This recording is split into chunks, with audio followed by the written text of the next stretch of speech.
Hey friends, welcome to the 3x5 Leadership Podcast, where we champion intentional leaders who create significant impacts.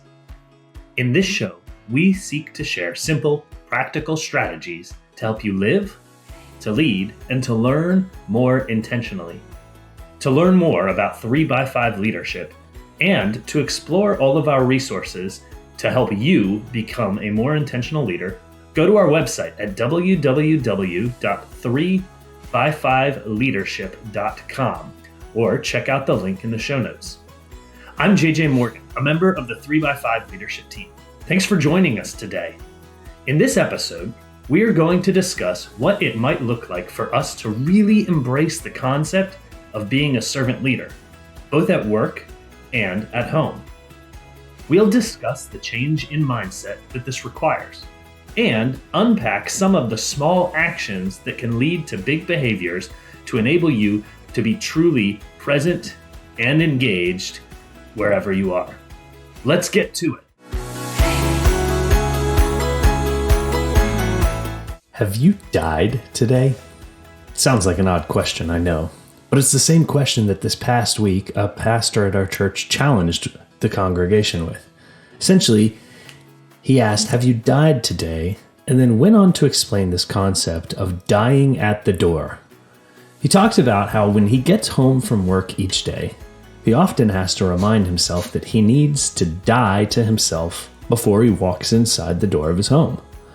Whatever it is that he's been working on that day, whatever he's been challenged by, whatever he's been focusing on and devoting his time, his attention, his energy to, while all of those are important, none of them are actually as important in that moment as being present and engaged with his family. In order to be present and engaged and focused on his family, he says that he has to, quote unquote, die at the door. What does that mean? Well, for him, that means that he deliberately and intentionally clears his mind of any work-related things. He turns off his phone, and he makes it a point to set aside whatever his own agenda might be before he walks in the door so that he can be present, engaged, and in the moment. And then he talked about saying how if he's not able to do those things before he walks in the door, well, he just sits in the car, in the driveway, until he is. And so, all of this has led to the point where now, if his kids see the car pull up, but they don't yet see him get out of the car, they joke, Daddy's not coming inside yet because Daddy's not dead yet. Well, it sounds funny. There's so much truth packed into this little analogy. And that's what we're going to spend a little bit of time together today unpacking. So why is it that this stood out to me? Well, when we get rid of the shock value and the humor associated with the comment from a kid, Daddy's not dead yet, it really causes us to pause and ask ourselves, when I step into the door of my own home, am I prepared to be a servant leader? Am I prepared to die to myself in order to be able to be present and be engaged with my family? When I step in the door of my own work, am I really prepared to be a servant leader? Am I there because my goal and my desire is to enable and empower and unlock the potential of my team? And in doing so, is it because I have my own agenda and my own hit list, albeit work-related ones, that are more important to my day than the ability and the agenda of helping bring out the best in someone else? The unfortunate reality for me is that I've realized in reflecting that oftentimes when I get to work, I do have my own agenda, and yet when someone now brings something to me that is outside of the realm of my agenda, that is different from what I expected to accomplish in that portion of my day, that often my initial reaction is to believe that it is a distraction at best that they're bringing to me, and at worst, it might be this absolutely burdensome task that I, quote unquote, don't have time for. Doesn't really sound like someone who's died at the door, does it? So why is it important that we die at the door? Well, first I would offer that dying at the door embodies this concept of servant leadership. Now, servant leadership is admittedly a term that is tossed around quite frequently, but not well defined. And so just for the purpose of our discussion, I would operationally define servant leadership as being this concept wherein leaders put their team and their organization first. Leaders don't prioritize their own objectives first. Again, servant leadership operationally is when leaders put their team and their organization first, and leaders don't prioritize their own objectives first. It sounds super simple, right? Well, I thought so too, until I really started thinking and reflecting about it. And again, I come back to when I get to work, where's my headspace at? Generally, I have a plan for the day. Part of feeding that plan is my running task list, my projects that then have subsequent tasks within them, and then my inbox that I need to clear and prioritize. And that's what I'm able to do when I first get to work. Everything seems to be running perfectly smoothly until a colleague comes in and asks if I can show them how to access or analyze a report. This shouldn't be a big ask of a servant leader, right? So if that's the case, why do I get frustrated knowing that there goes 30 minutes that I had planned and set aside to accomplish my tasks? See, it turns out that I've been so focused on prioritizing my own objectives, even those objectives that are in fact good for the organization, that I am no longer serving my team first. How about when I get home? I come home, I'm mulling over those 7 different things that still need to get accomplished the next day. I'm mind mapping the project that I was just assigned to lead, and I'm still churning over that come see me first thing in the morning email that I got from my boss right as I was leaving work that day. I get home, I walk inside, and while I'm physically present there, I'm anything but mentally and emotionally present. Can you relate to this? As a result of me not being emotionally and mentally present with my wife and kids, I'm not actually listening to my wife as she recounts her day. I'm starting to get annoyed and frustrated by the kids asking me to wrestle them yet again. And honestly, I feel like I'm just ready for some time to collect my thoughts, to clear my head, and to focus on me. It doesn't sound like that's an inherently wrong thing. In fact, you might even argue, wow, that sounds like a really self-aware leader. Maybe. But I'd also argue, while not inherently wrong, it's not exactly embodying a servant leader mentality either. In short, what's happened to me is I didn't die at the door. Can any of you relate to this? So, if this is now our realization, what are some practical ways that we can practice dying at the door? First and foremost, I would argue, we can demonstrate humility.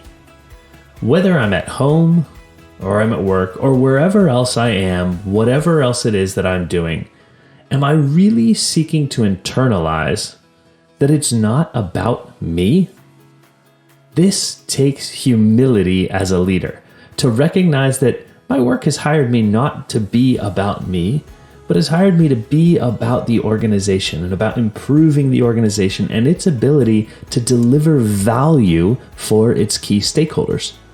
And that a massive portion of those key stakeholders is comprised of my fellow coworkers, of my team members whom I've given the privilege to be able to lead in that endeavor. It's not about me. It's about them. This requires humility. The second key step is to prioritize the actually important things.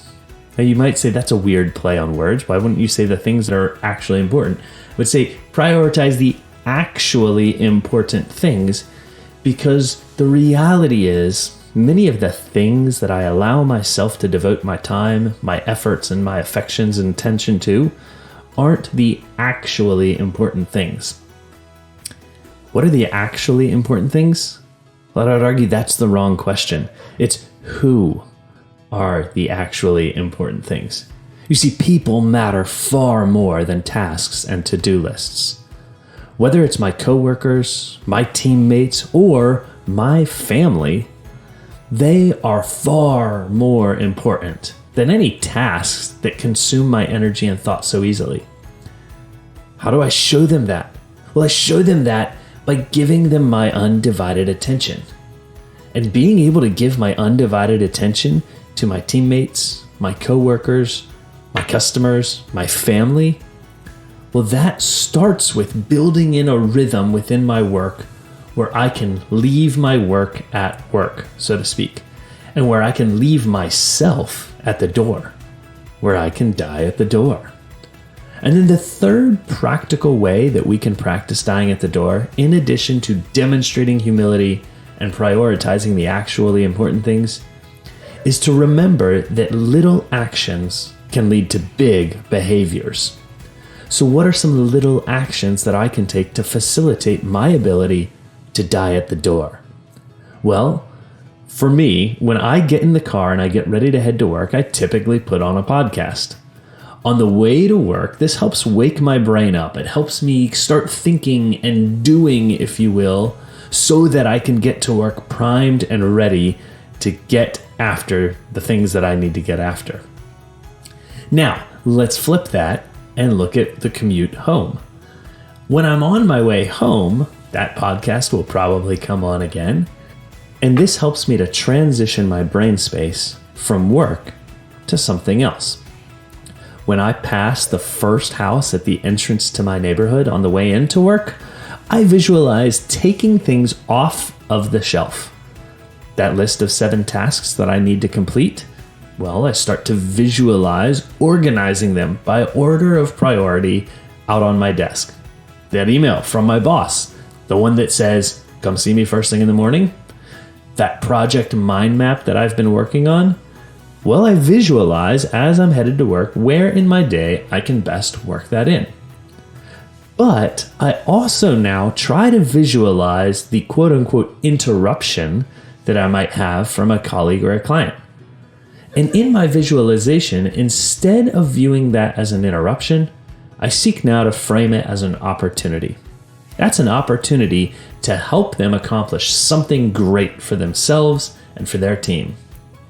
And then on the way home, when I pass by that same house at the beginning of the neighborhood, I go through the visualization exercise again of now putting things back up onto the shelf. My tasks for the project that I'm working on that might not have been accomplished that day, put it back on the shelf. The email from the boss, put it back on the shelf. That'll be a tomorrow thing. Whatever it is that might be impeding me from walking into the door of my home, ready to serve, needs to go back onto the shelf. And it's by taking in these little actions that I'm able to build in and condition myself for the big behavior shifts that will help me unlock my ability to be present, engaged, and available for those who really need me, for my family, the most important team that I'll ever have the privilege and opportunity to be a part of. So again, as we look at this concept of being a servant leader, we have to remember that a servant leader is a leader who puts their team and their organization first, who doesn't prioritize their own objectives first. We have to remember that in order to be a servant leader, practically, we must demonstrate humility. We must prioritize the actually important things, and more importantly, the important people. And we have to remember that little actions can lead to big behaviors. It's when we embrace these 3 principles in our pursuit of being a servant leader that we are able to truly and effectively die at the door so we can truly be living the life of a servant leader. Thanks for joining us for a discussion on the importance of practically living as a servant leader. This is something that we should all be challenged to implement each and every day in all of our circumstances. If you found this helpful, would you share it with someone else? Send them a link to the episode, and then like and subscribe to this podcast on whatever catcher you use to listen to podcasts. You can also find additional great content from our team on our website at www.3x5leadership.com. Finally, if you're interested in accessing exclusive content and engaging with our team on a deeper level, then we invite you to join our Patreon community. That's at patreon.com/3x5leadership. You can also find a link to that community in our show notes. Thanks for joining us, team. Until next time, take care and lead well.